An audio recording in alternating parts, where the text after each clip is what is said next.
name is Britt Jones. I'm a Stow area artist. All of my work is acrylic and oil, still life.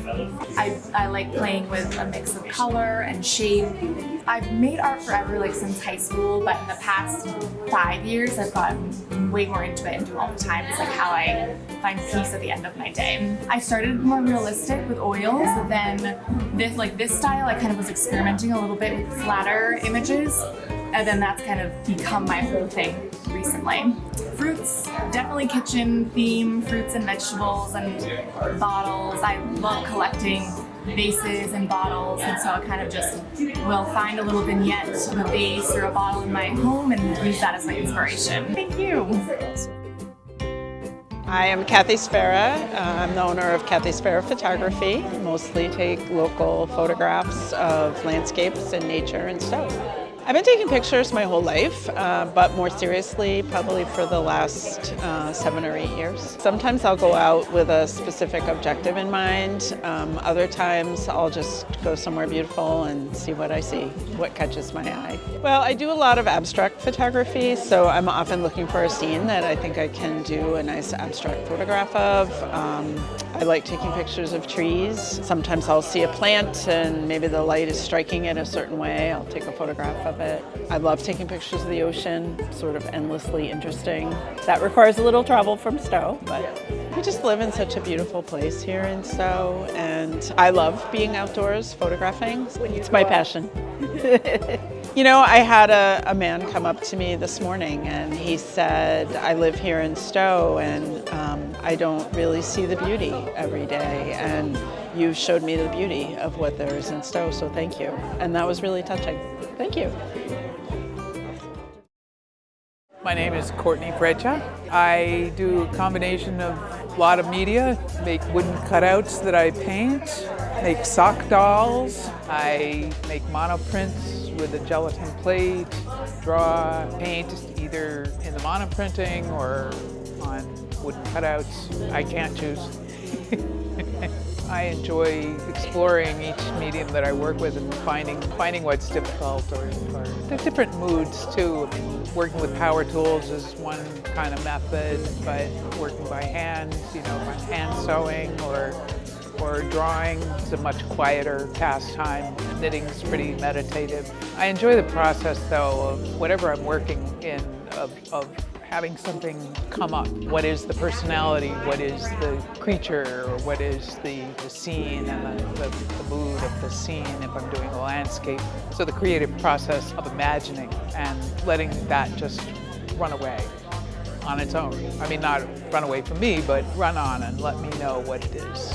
I like to make whimsical things. I don't always, some of my work is serious, but animals show up in my work a lot because I love animals. I feel like there's a way that we can express things differently if we're not talking about ourselves. I always have a feeling, maybe not everything I do, but I often have a feeling that I'm making something that there's somebody that's gonna just completely connect with it.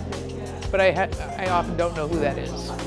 So, but I do find that I'm inspired. For instance, maybe I have a friend that likes owls, and so I make an owl. No, I'm pretty haphazard about most of it.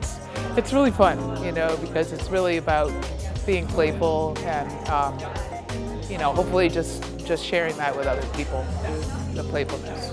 Thank you. My name is Ami Ledwell, and I am an Indigenous artist. I'm from the Wampanoag tribe in Mashpee, Massachusetts, and all of my work reflects my Indigenous history, reminding people that we're still here, and also talking about Indigenous ideas and celebrating things that are important to us as a culture. So you'll notice themes of strawberries and growing things, plants, animals, and then also issues that affect us, like missing and murdered Indigenous people, which is an epidemic throughout all of the North America, where brown women go missing at rates 10 times higher than white women. So there's some seriousness, but there's also a lot of joy. I believe in putting a lot of color into my artwork and about teaching that joy is the antidote to trauma. We celebrate it as much as we can. I do a lot of painting these days. I'm trained as a glass blower. I also do beading. But most of the time what I do is I take items and upcycle them by painting on them. So I have clothing and I have wooden items and ceramic items and things like that. Because I believe that we throw away a lot of things, and giving them new life, and especially life that creates conversations, is really important. I tend to wear my heart on my sleeve, and so through my artwork I invite other people to wear my heart on their sleeve. Thanks.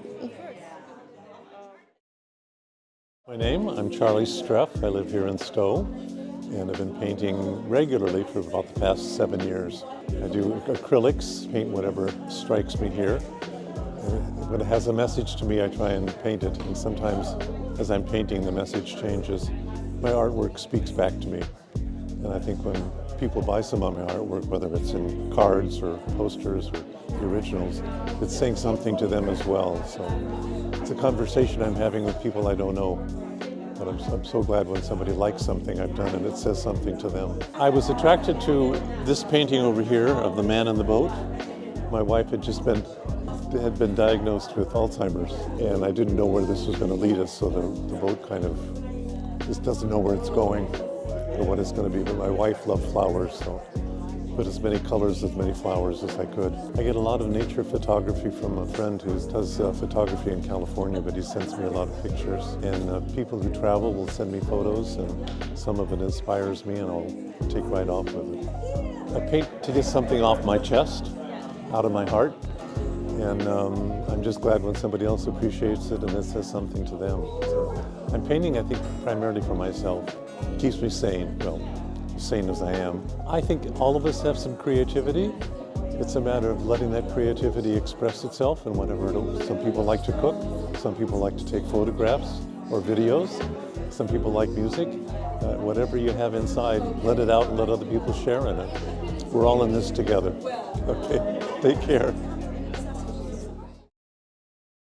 Magdalena Teigen Story, and I am a painter, mainly oil color painted and done in the technique of Dutch Baroque with all the layers, from the canvas preparation to the finish touch. My work is small in scale, purposely, to invite you into my environment to look closely at and to slow down from the environment we are in today. I started painting when I was probably 8, maybe 9 years old. I got a tiny little box with tiny little tubes of oil paint when I was a child. And I tried on some paper, it worked out. Eventually my parents sent me into an atelier to learn how to paint. I think I was at that time maybe 10, maybe 11. And from there it just progressed. You know, as a child, it was more of a photorealism or realism. Later, my master degree is from San Francisco Art Institute in new genre. I used to do site-specific installations, even performances, before I pretty much cut out fine art and become full-time textile designer, keeping on the side a little bit watercolors for getting sane or staying sane.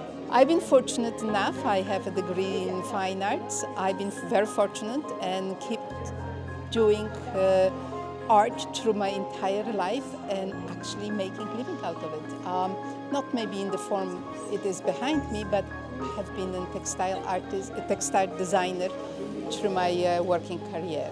And that kept me close to art.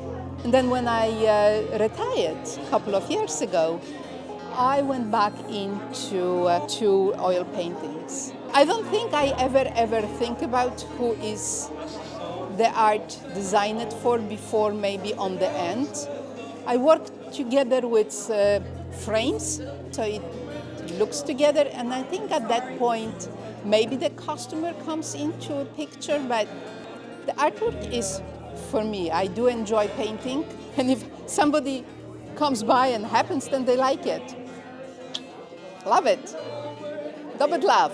Thank you. My name is Sandra Albano. I work mostly in acrylic paint. I also do some oil painting and I do pastel painting as well.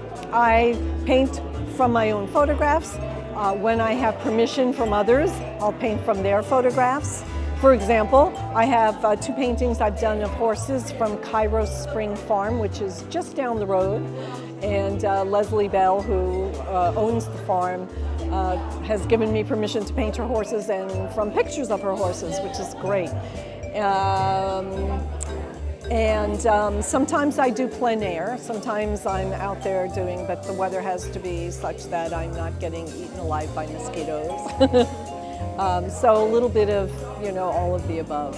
Well, I always liked doing art. Since I was a little kid, I did not get professionally trained in the field. But then I went to work as an adult, and it wasn't really until 50 years later that I had time to do it, and I always wanted to do paintings. So I started taking painting classes at Emerson Umbrella in Concord and Concord Art Association, and I've been really, really lucky to study under some really amazing artists that I admire very much. So that's kind of how I got started, and going to painting classes keeps me disciplined and producing on a regular basis. I get inspired by everything. I love animals. You could probably tell that by looking at some of my paintings. Personal experiences, things called slice of life paintings. Really meaningful conversations and moments with other people. And I've always liked the late afternoon light on objects, any objects at all. I find that very inspiring, and I don't know why. If you like painting, do it. If you like painting, do it. Keep it up. And if it makes you happy. Sometimes it's a struggle. Sometimes people think, oh, you're so lucky, you're out there painting all the time. No, it can be agony, and you can be very frustrated with yourself because you're not getting the effect that you want. And I like that because that's part of the learning process, to be uncomfortable and problem solve and figure out how to get to the other end. So yeah, that's about it. Very, very lucky to be here. Thank you very much. Hi, I'm Anna Klosvári. I do wood-burned art, and I do hand-painted trivets and coasters, and I also hand embroider and make bags. And they are all inspired by my Hungarian heritage. I'm Hungarian, and my mom taught me how to embroider.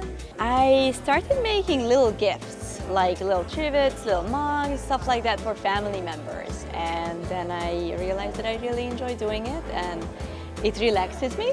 I really like wood, just because whatever I burn, that's like permanent, and I kind of have to accept the imperfections of it. Because with the painting, especially if I do it in a glazed ceramic tile, I can, before it dries, I can wipe it off if I don't like it. But once I burn something into the wood, I cannot undo that. Most of the patterns on everything I make are part of the Hungarian folklore, and they used to be embroidery designs. You would see them on a tablecloth or a runner as a bouquet of flowers, and I just make them into different shapes and just play with them. Thank you. Lucia Carrington. I live in Stow, and I'm a part of this group, Saga. So I've been doing crafting since I was 15 years old, and it keeps on changing and changing. Right now I do needle felting creations. I make fun gnomes and just creations and put them in different containers. And then I just started wet felting to make vessels over there. And then I do punch needle art. I draw the design on a piece of weaver's cloth, and then I put it in a hoop, and I use a small needle, and I use embroidery floss. I draw all of these are drawn by me except for maybe 2 of them. Needle felting, I got the bug. I don't know, I took a class and I said, wow, I love this. So I've gotten better and better. It's been about 5 years since I've been doing this. Punch needle I've been doing forever. I used to quilt and make clothes, and I just enjoy the final product. They come alive, you know, they become something. I don't know. No, not really. You know, I listen to people what they like, you know. But no, I don't do it for anyone in particular. I have some at home that I don't sell, but most of the stuff I just need to be busy. Makes your, you know, it's a good outlet. Bye.